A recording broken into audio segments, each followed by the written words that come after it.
Here we are, hour number 2 on a Thursday. Chris Brown, Steve Tasker, and the Hall of Famer Thurman Thomas joining us. Thurm, good to see you. Good to see you. Good to have you.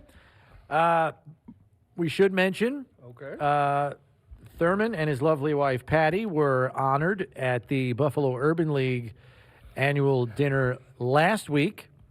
They received the Community Service Award, Steve.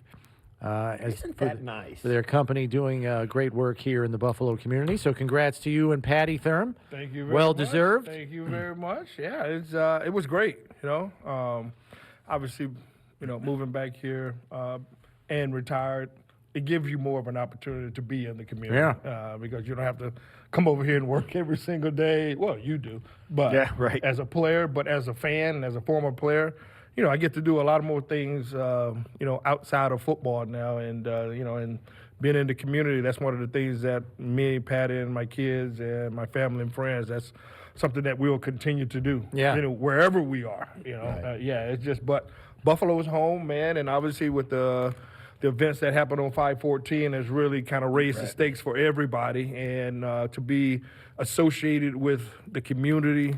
To do things to help people. Like I was out there with the rookies yesterday. With the turkeys and everything. I've been going to that for the past couple of years, and it's fun. It's fun because I got to meet some of the rookies that I haven't met yet, and just being with them and talking to them and just telling them, this is what Buffalo is all about, giving back to the community. And it was great. I had a great time with Haley Bean was there, Jamie McDermott. I mean, it was an awesome time. Yeah, Thurman had most of his family there. Patty had a great speech after you guys received the award. My wife was like, that was a great speech. Because she not only encapsulated, I think, what it means to your family to serve the community, but she kind of also wrapped up, how the community has been affected by what happened on 5/14. Yeah. With the people that senselessly lost their lives in the top shooting on Jefferson. So, yeah, you guys did a great job, so kudos to you guys. Thank you. It was good to see it. Thurman, we got back-to-back losses here, man. The hell's going on? I don't know. I'm looking at it from my standpoint. Back-to-back losses. We can get back-to-back wins going. I think. Yeah. If that's what you look at it, and you have to. You have to. You can't fall back any farther than what you are right now, because I think the 5 teams in front of you, you've lost to Miami and the Jets, but you've also beaten Kansas City, Tennessee, and Baltimore. Right. If So you can win your division, you're looking pretty good. yeah, I think it's winning the division, but I think like these next 2 games, because obviously he's playing Sunday and then coming back playing on a Thursday, and the Detroit Lions, even they can be 0-15 or 0-8 at this point on Thanksgiving Day. And I think I played. Yeah, they get up for that. They get up. 85 Bears. They play like the 85 dogs. Bears. Exactly. I'm sure like Barry Sanders will be there. Megatron will be there. They'll bring out some of their guys that they've had over the Chris Spielman. And so, But I think these next 2 games are really important. You know what? Let's just get through this. Let's just get through this. Obviously, with playing Cleveland, that's the game you want to look at first. It's a really important stretch too, because if you could string them together, you got this game, you got a game Thursday, then the next Thursday you got New England in New England on a Thursday night game. If you could run that table and then get a little mini bye, oh man, oof, you're feeling good. Get a chance to take a breath, And you still have to play Miami and the Jets, so it's still an opportunity to close that gap. So I mean, Jets Miami come up right after that, so it's. Steve and I were talking about it. Steve and I were talking about it on our podcast this week, Bills by the Numbers, which is out, by the way, if you want to check it out on your podcast platforms. Shameless plug there. But really, if you look at it now, Thurm, the outlook at this point, the focus has to be the division. You've got 4 division games left. You're 0-2 in the division right now. Yeah. They pretty much have to run that table. They got to run that table in the division now and win those 4 division games that they have left if they want to win the division, I believe. Yeah, you're absolutely right about that. You are absolutely right about that. But then at the same time, much to your point, what you said, they lost 2, they could just as easily win the next 2 in the snap of a finger. After week 14, this team was 7-6 last year. I know. And then ripped off 4 in a row. Right, ripped off 4. Still got 8 games to go. Yeah. We still got to I love our chances. I love our chances because, hey, look, the first 5 weeks of the season or 6, we were unstoppable. We were unstoppable. That's what we need to get back to. I was just thinking about, like, at the start of the season, where were the little dinks and donks to Singletary? Those are gone right now. Right. Everything for this offense has changed so much. And even though in the last 2 games we've had the lead and let it slip away. How much do you see the changes in the offense tied to Josh's decision-making? Is that the main reason we've seen the change we have, or do you see some schematic things or matchup things changing in the last couple of years? I think it's mostly with Josh. Okay. I really do think it's mostly with Josh. I think, you know, he got to a point where he was comfortable at doing the things that he was doing. And all of a sudden you get with the Jets, you got a pretty good a head coach as a defensive coordinator. There's some stuff, I mean, they drafted and did exactly what the Bills did. They started from the back end. Got 2 veteran safety, drafted 2 rookie corners, and got stronger. 8-man rush they got with 2 packages. And then the game last week. I mean, I think it's been Josh. And I think he knows that. I mean, he's trying to win. I mean, look, you get like a 10-yard gain or whatever, and all of a sudden in the stands, you know, people are hollering MVP. You know, do that after you score a touchdown. You know what I'm saying? Don't do it after you do it for 10 yards. Yeah. Start screaming MVP, MVP. Was somebody doing that last week? Oh, yeah, they were doing it last week. Yeah, so, I mean, just let this guy just not be himself, but tell him like Josh. And I think one of the most important things that I think we're kind of missing there, I think Dable used to do that with Josh. When he would get in those reel him back in? Kind of reel him back in. I mean, Dorsey's a first-year guy. I mean, he's been with him for 3 years. He's been with him for 3 years, but how much has he said to Josh that would affect? It's been Brian Dable, and I think, you know, if you're in the room with Josh, you know, Josh looking at you like first-year coordinator, yeah, I got this, buddy. Don't worry about it. Yeah, so, hey, Dorsey has to reel that in, man, and I think he can. Well, here's what I keep going back to. Yeah, they lost 2 in a row. I get it. The Jets played very good, and a lot of teams would have lost to the Jets the way they played against the Bills. It's a good team, good effort by them. Tip your hat to them. The Bills have lost 3 games by a total of 8 points, and the record of those teams is 21-7. So they've lost to 3 winning teams by a total of 8 points. They are still the team we thought they were at the beginning of the year. Then nothing's changed. Nothing changed. You can say what you want about the injuries and all of that, but they are the same team. And I said this earlier in this program today, and I said it yesterday. I've been saying it every day. If they don't turn it over, there's not too many teams that can beat them. No. There's not too many teams that can beat them because they're that good. We talk about that on the text. I just got to remember. They just got to remember who they're playing like it. They're a good football team, and I know it's easy for the fans and even us, you know, in our little text loop, you know, you forget, you know, how good they are. They're going to be that good, and they're going to be that hard to beat. They are going to be that hard to beat. If they don't beat themselves, if you look their at the biggest opponent is out of the picture. If you look at the power rankings now, and you know, power rankings could they're still there. They're still right there. So the power rankings are even saying, we know how good you guys are. Because we haven't dropped you out of the top, 6 or 7 or whatever it may be. Because any other team, if they didn't start off the way we did, they would probably be down 15, 16, 17 in the power rankings. But this team right here, I think all teams go through this throughout the National Football. They all go through some type of period of like, oh my God, we can't do anything right. Yeah, Vaughn actually brought it up this week, or right after the game on Sunday. He said, I get traded to the Rams. We lose 3 in a row. Right.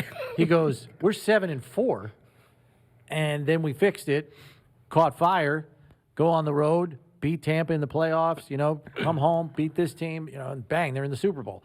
He said, you know, we kind of righted the ship, and then we caught fire, and we were really, like, killing it.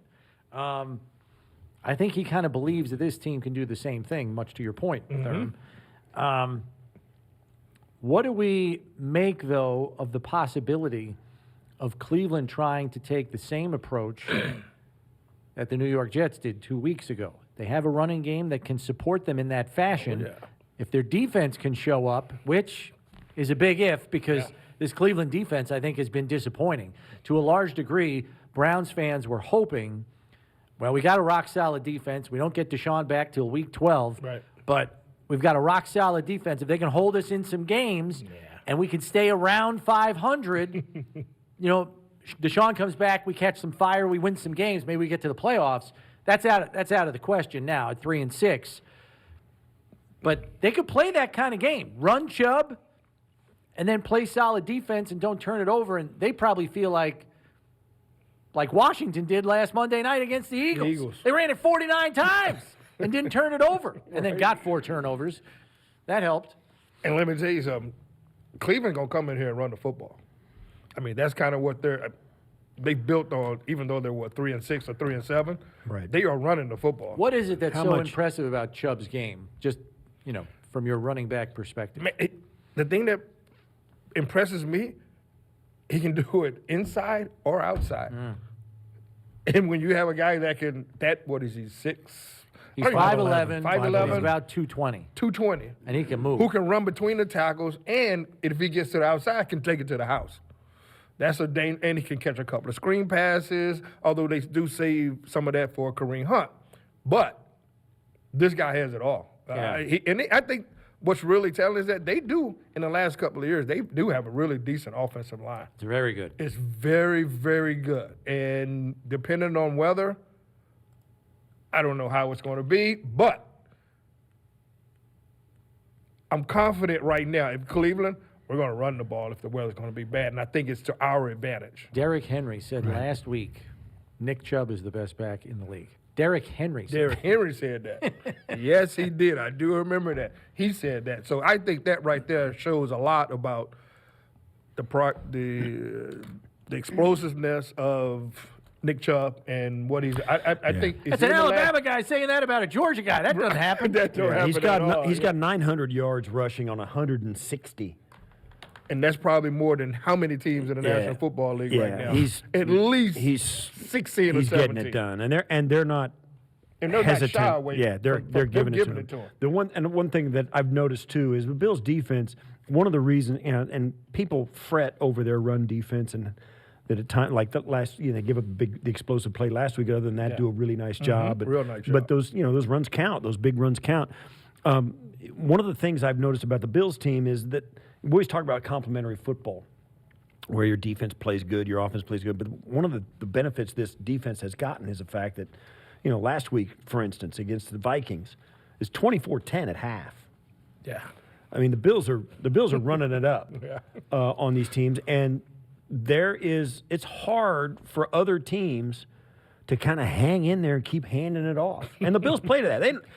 I talked to Leslie Frazier in the offseason. He goes, what do teams do? I mean, because they try and get you out of that nickel defense, and you won't. He goes, I know. He goes, I know. He goes, it really bothers guys that they can't pry us out of our nickel defense. They want to try and get other people on the field, and they don't do it.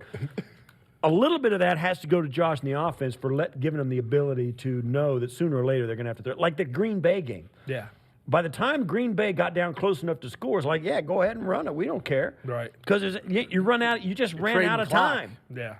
So some of the run defense has to be given, the credit has to be given to Josh Allen and Steph Diggs in the offense. Yeah, absolutely. I mean, obviously when you run the football, you're limited amount of chances that the Bills' offense are getting ready to go out there on the football field. But, I mean, take your hat off to our offense. I mean, we've done what we're supposed to be doing. Just in the last 2 games, we haven't completed the task of closing teams out. And you can say, it's offense to defense or whatever, but, hey, look, you're playing out there as a team. You got to know what's going on out there. And we very well could be 8-1 right now. Very well could be 8-1 right now. We wouldn't even be having this conversation about, they should run the ball more, or they should reel Josh in or whatever, because we should be 8-1. But right now, we're going the opposite way. It's interesting because the one victory, I'm taking it for granted, you should have won the Vikings game, and you should have won that first Miami game. The loss you think you probably should have taken was the Jet game. Yeah. Because that's the team that really played well. They deserved it. In the Miami game, it's 900 degrees on our sideline, and we got guys falling all over the place. We can't even huddle up. They went into the game with half a roster. We threw it 63 times. How many times are you going to get the wide receiver to run 9 routes? You can't do that. And then for the Minnesota game, I mean, they had 3 plays to end it, and all 3 of them went catastrophically wrong. So yeah, they could very well be 8-1. They're not. They're not. But that's how good they are. Yeah. Then if they get, and they got to play like that. And so when we come in here in these overreaction Mondays. Whenever I got buddies. I know that's why I pushed mine back to Thursday. Right? You don't want to come in on Monday no more, right? You get people coming. I got a buddy of mine who's kind of jokingly. He goes, "I'm done. I am done. The Sabres can't win a game." He said he was done with pro sports. The Bills can't win a game. The Sabres can't win it. I am done. I am not. I haven't even watched golf. He goes, "I'm done with pro sports. I'm totally done." Kind of laughingly, but that was his knee-jerk reaction. Right. Yeah. The Bills aren't in a spot where they, even with 2 straight losses, to say, all right, hold on a minute. We got to do A, B, and C. And it's not. They just got to do what they do better. It's not one of those calls for, hey, we need to have a players-only meeting. It's not called for that. We had a fan do that today. Week. He says, hey, what about one of those meetings where it's just players, nobody? No. I'm like, no, you don't need that at this point. No, I think they're fine. Coach McDermott is probably like, things have not gone well for us in the past 2 weeks. And he's probably been catching a lot of heat also, too. But you know what? I guarantee you he knows, Leslie Frazier knows, Brandon Beane knows that we still got one of the top teams in the National Football League, and we just need to turn it around. I'll say this. I did an interview, saw an interview by Tony Dungy after they had lost a championship playoff game when Peyton Manning was there. As they were going high, and everybody kind of had Super Bowl expectations. Right. I think it might have been before they won their Super Bowl.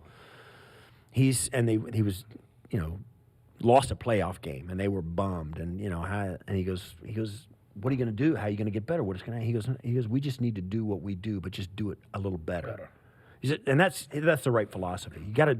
The Bills are who they are, and if they do what they do as well as they are capable of doing, everything will work out for itself in their favor. Let's talk about scoring points in the second half, which has been a problem.